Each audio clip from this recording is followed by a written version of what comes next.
પોરબંદરમાં શહીદ ચોકમાં થયેલ મારામારીની ઘટના સામે પક્ષે પણ એક દંપતીને ઈજા પહોંચી હતી, ત્યારે તેમને પણ સારવાર માટે પોરબંદરની ભાવસીજી સરકારી હોસ્પિટલમાં ખસેડવામાં આવ્યા હતા।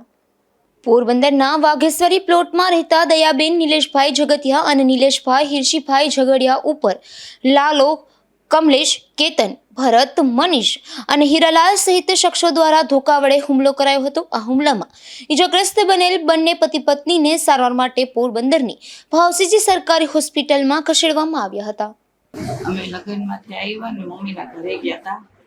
ઘરે ગયા ને તો મારો ઘરવાળો ને મારો ભાઈ બે ફેમિલા 5 ને આખી થવા ગયા।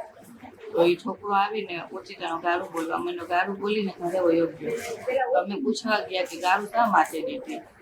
તો કે બસ તને ખાલી મારવો તો ને એટલે અહીંયા બોલાવ્યો એ માટે ગારું દીધી। તો અહીંયા ગયા ને તો એના પાસે ગાયું, એના પપ્પા, એની બેન, એની મમ્મી, એના મામા ને એની માસી આખા એક ઘેરી લીધા અને મારવા માંડ્યા। હું તો મુકાવા ગઈ, મને તો ખ્યાલ નહોતો। મને ફોન આવ્યો તો હું તો દોડીને ગઈ ક્યાંય મારે છે, તો એ લોકો મારતા હતા।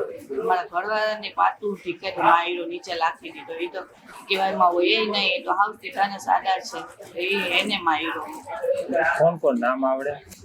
એક હીરાબેન છે, એક રમાબેન છે, પછી એક રતિલાલભાઈ છે, રમાબેનની છોકરી છે। એ છોકરીનું નામ તો મને નથી ખબર, એના 5 છોકરાઓ છે, એટલા જણા હતા।